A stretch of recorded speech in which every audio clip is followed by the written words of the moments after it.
Good morning. This is Sheri Ann Richerson from experimentalhomesteader.com, exoticgardening.com, SheriAnnRicherson.com, and biannualblogthonbash.com, and now HalloweenCollectorsSociety.com. I wanted to come on and give you all a little update as to what's been happening here at the Homestead. The past month has been a total nightmare. We've had sewer issues.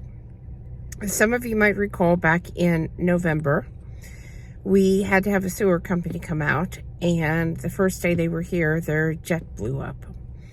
So they had to go back and get a bigger machine and bring it back, and they cleared our sewer lines, and everything was fine until it was a few days before Christmas. It was during that really, really cold snap, which those of you that are wondering how our animals fared during those really frigid temperatures, everyone was fine, including the goats who were 2 weeks old at that time. So I'm really lucky to have a good barn that seems to hold heat really well. Of course, I do use the deep litter method, and we do hang blankets over the doors to block any potential air leaks. And we do add extra straw during this time, but I mean, there's no heat lights or anything like that going. So everybody did fine. But back to the sewer. So we made a phone call, and I did not want anyone to come out during those really cold temperatures. And I did not want anyone to come out and ruin their Christmas holidays.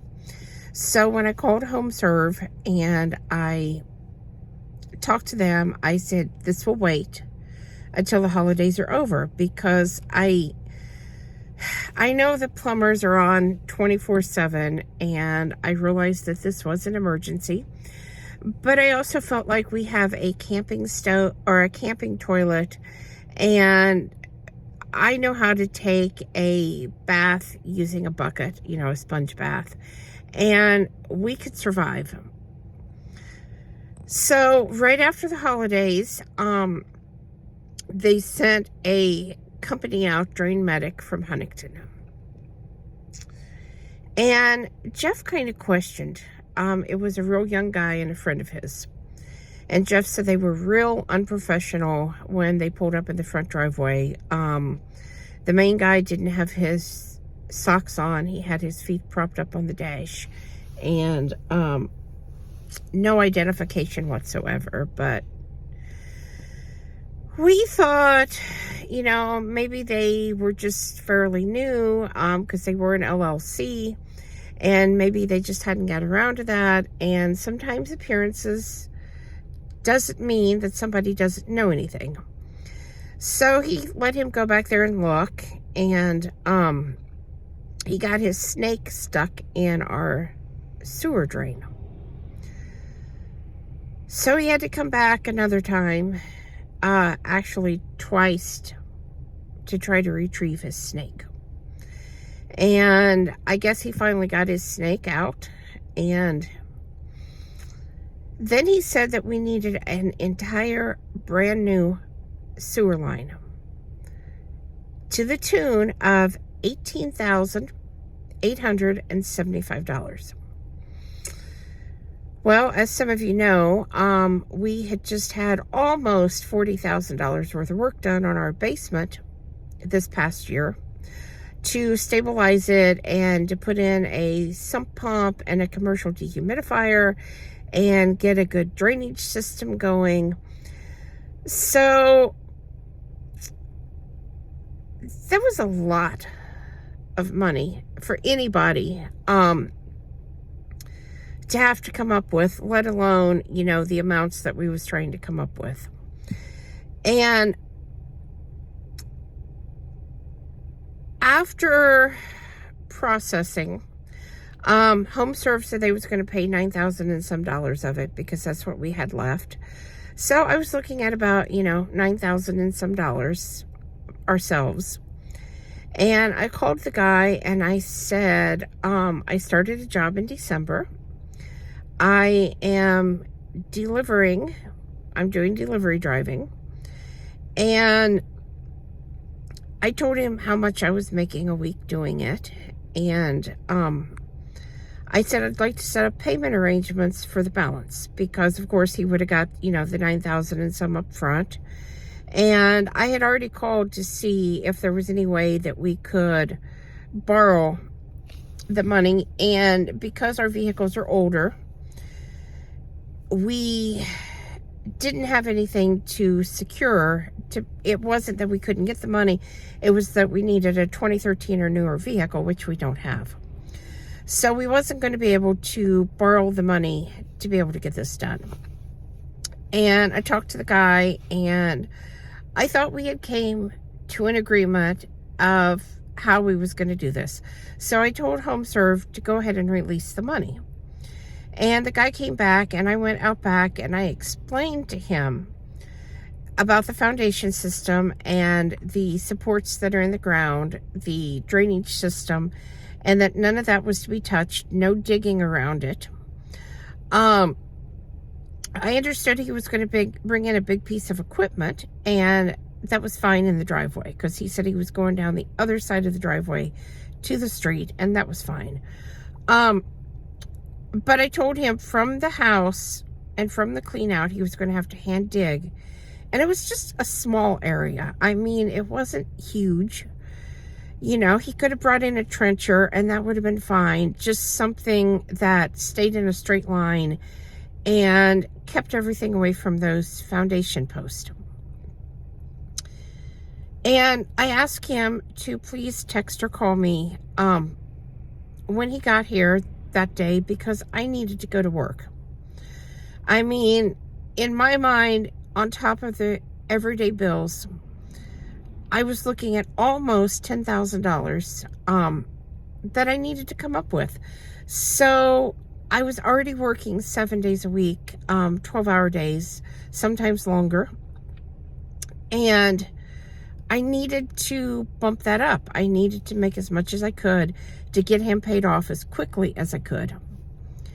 And he did not contact me. He was not here on time, which was a common problem with him. And he did not bother to contact me and let me know that he was here. We had put one of our cameras in the kitchen window, and Jeff actually noticed first that he was here. And he let me know, and I looked, and I came home as quickly as I could get here. But the damage was already done. The guy had brought the big digging machine. I'm not sure what the one he brought was called. But he basically ripped up very mature privet hedges. I mean, they were here when we bought the property, and that was in 2004. So, very mature privet hedges. He ripped up by the roots. There was a line of them back behind the house, between the house and the driveway.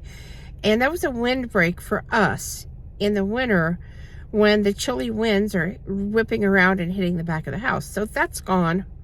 I know privet hedge are known for being impossible to get rid of, but he literally took these up by the roots. So I think they're just gone.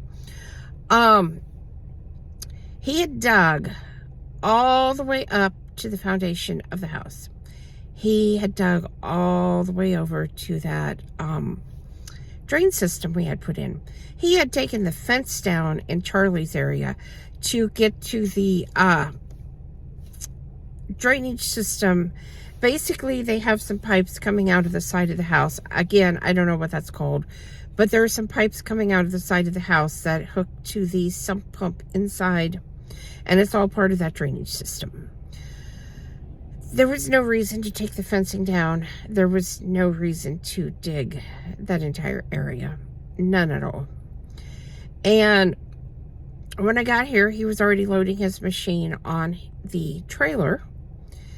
He said that he would be right back because he had to go get a sledgehammer. He didn't ask if I had one. He said, I gotta go get one. And he would not look at me. He kept his head down, and he said, I can't do the job, ma'am. And I don't know what the deal was, because clearly he brought that trailer down on his truck. I don't know why he unhooked it. I don't know why he had to use a sledgehammer to beat it back onto his truck. Things did not seem right. And yes, I have heard some rumors about him. I'm not going to say that on here because I don't have any facts that they're true. So we're not going to spread rumors about somebody without proof. But anyway, so I called home serve, very upset. They thanked me for not being a Karen and yelling and screaming at them. They did not know that that calm in my voice was a really bad sign that I was fed up. Because that's what I tend to do when I get really upset. I get super calm, because that's the only way that I can handle things. That's a good way to put it. And so finally yesterday, they sent the first plumbing company back out. All of this time, we've been having to either take sponge baths, go someplace else to get cleaned up, use a camping toilet, and do our dishes in a bucket. Kind of reminds me of being off-grid, but not the way we want to be off-grid. Jeff was kind of joking about that, and yeah, I could definitely do it. Don't want to. I like my indoor plumbing, thank you very much. So we was getting by. The guy came out yesterday. We did not need a new sewer system. I don't know what the other guy's problem was, but we were being ripped off. And I believe he's already got his $9,000 and some payment from HomeServe. That was the way it seemed. I'm not positive about that. He had asked me for $5,000 in cash when he was here. He claimed that the city needed a bond, which I had never heard of before, and we've had lots of work done on this house. Nobody has ever said anything about needing to place a bond with the city. It kind of made me think he wasn't bonded and insured. But I don't know that. I mean, I really don't know. And so the guy got his, well, first he checked out the sewer. He ran his camera. He had a metal something or the other that Jeff found in the driveway that he was kind of routing down the sewer to see, you know, what was going on out at the street side. And then he put his jet, 300 feet of jet in the sewer. He found the clog. He got it broke loose. Those flushable wipes from Cottonelle that we have been using, they are not flushable. They do not decompose. That was the problem. Had no idea. You know, it says they're created by plumbers. It says they decompose. They're biodegradable. They are not. He told us, do not use these. Do not, you know, they're great, but do not flush them down the toilet. So I have decided we're not going to buy those anymore.